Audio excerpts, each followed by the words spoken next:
I just went up to this house in Vermont that I've been living for more than 40 years, and there's many kids and dogs and marriages and outdoor excursions and collecting this and that, and I had to clean it all out. And I looked at it and I thought, my God, there's no way to do this. I don't, it was the Augean Stables. I don't even know where to start. So the answer is there's no good place to start. You just jump in and muck in like the rest of us. And there was talking about poetry, there was a couple of books written about something called the Jailhouse Toast. And I don't know if anybody knows the Jailhouse Toast anymore. The Jailhouse Toasts were an oral tradition, epic poems. I mean, the equivalent of the Iliad and the Odyssey. And they came out of the jailhouse, basically black jailhouses in the South, and became current throughout the jail system. And I encountered them with some ex-convicts I used to hang out with in Chicago in the 60s. And one of them was called the Stagger Lee Toast. And it went on forever, and people would add, just like cadence in the military, they would add to it, they would embellish it, they would throw in verses. One was called, the Stagger Lee went, talk about your gamblers, you ought to see my Richard Lee shot $10,000 and he come out on a 3. When you lose your money, learn to lose. And the Stagger Lee was this bad man, a black man, a bad man, and it went on forever, and people would embellish it. And another one was called the Signifying Monkey. Way down in the jungle where the eye can't see, a signifying monkey climbed up a tree, and that would go on forever, and people would add to it. And one was called the Titanic Toast, which was a toast about the Titanic, went down in 1912, and about this guy who was a black stoker. And he got on the Titanic as a stoker, and he's talking a lot about Jack Johnson, who was the champion of the world, but they wouldn't let him into the Titanic because he was African-American, and it saved his life because the Titanic went down. And so Stagger Lee has to save the captain's life, and the captain is saying, check that, the stoker, I've forgotten his name, has got to save the captain's life, and he says, oh my God, my daughter, what will the answer be? And the guy says, get your ass in the water and swim like me. So a guy came out of Harvard University in the 70s, and he wrote a history of jailhouse toasts with the great title, Get Your Ass in the Water and Swim Like Me. So that's my advice to you guys.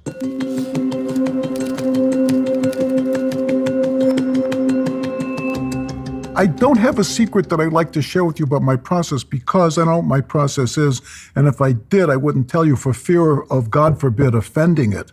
But if you like, I'll make up something. You know how Hemingway always wrote standing up? You've heard that? Everyone's heard that, right? Well, I write sitting down. You got to sit down at the damn desk, and as Hemingway said, sit down at the typewriter and bleed. Throw away all the distractions and write something. If you can write it better, write it better. If you think it's perfect, put it on and learn from the audience, rewrite it, and write another one. I mean, where else are you going to learn how to write? I used to spend many, many decades in this little cabin in Vermont with no, heated by wood, with no electricity, and an oil lamp and a candle. And I had nothing to do except read, write, and take a nap. So eventually, at the end of the day, at some point, maybe you come up with a new idea. You say, well, it's 4 o'clock. I got 20 more minutes of light left, but thank God I'm done for the day. Oh, what about if? So you got to have leisure in order to write. You have to have a lack of distractions. And I was very fortunate to have that for a number of years before the computer age, when I just wrote with the pencil, pen, and wrote with the typewriter. There weren't any distractions, so I had to amuse myself. So I amused myself by writing.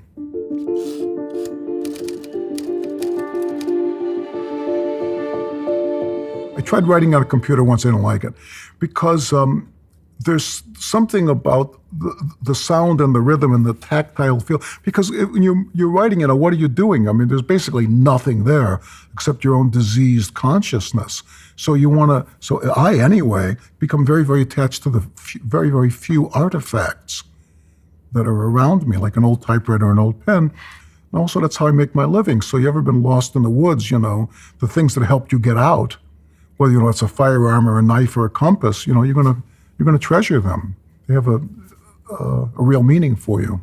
I mean, obviously, I'm going to praise those things which I found good and suggest that they're a universal good. Perhaps they aren't a universal good. Perhaps they're just good for me. What was good for me was a beautiful fountain pen and some nice paper and a typewriter and doing a million drafts and having the drafts all in front of me.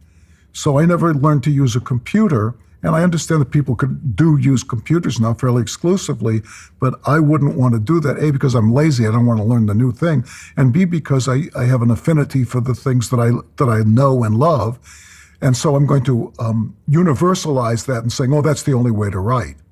I don't know that it's the only way to write. It's the only way to write for me.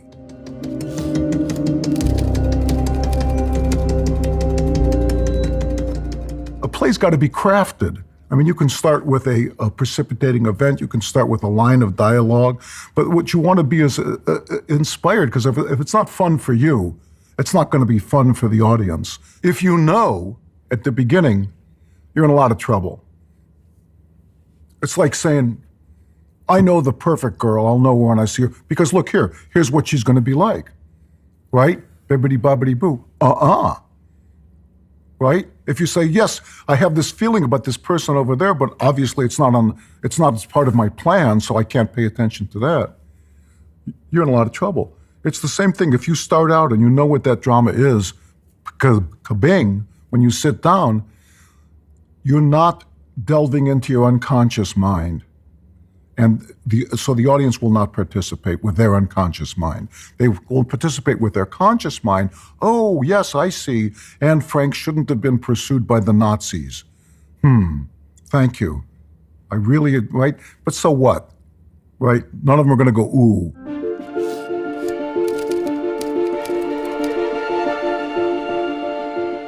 Whatever you do first, you're going to have to do the other thing.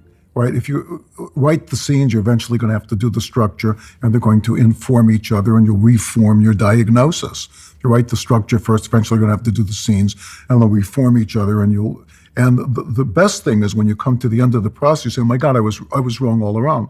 That's not what this play is about. Oh my God. And you get a little bit of inspiration, and because you get stuck with it, theoretically, the audience can go through the same thing. They're not going to go through anything you haven't gone through.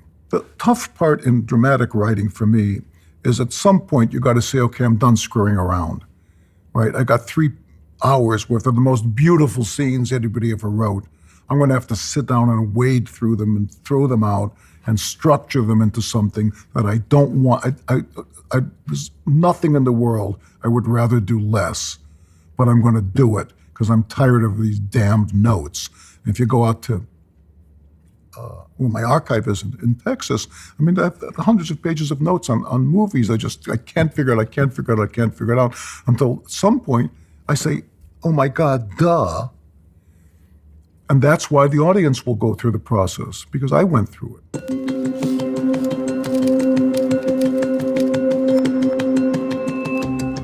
Davy Crockett, somebody once said, Davy Crockett, were you ever lost? He says, I was never lost, but I was once a mite bewildered for 3 weeks. So I don't know if I experience writer's block, but I experience, sometimes I get stuck. So what I'll do, I'll take a nap, or I'll write something else, or I'll force myself. So it's very hard to know if the correct answer any given day is go back, for God's sake, and pick up where you left off and figure it out, or the correct answer is take the day off and, go take a walk. It's hard to know. I work on one thing until I get bored or get blocked, and then I go home and complain. And then I come back the next day and work on it again. And my wife always says she knows when something's going great. When Monday and Wednesday I'm saying it's the best thing ever written, and Tuesday and Thursday I'm saying I want to kill myself, I'm a no-good hack.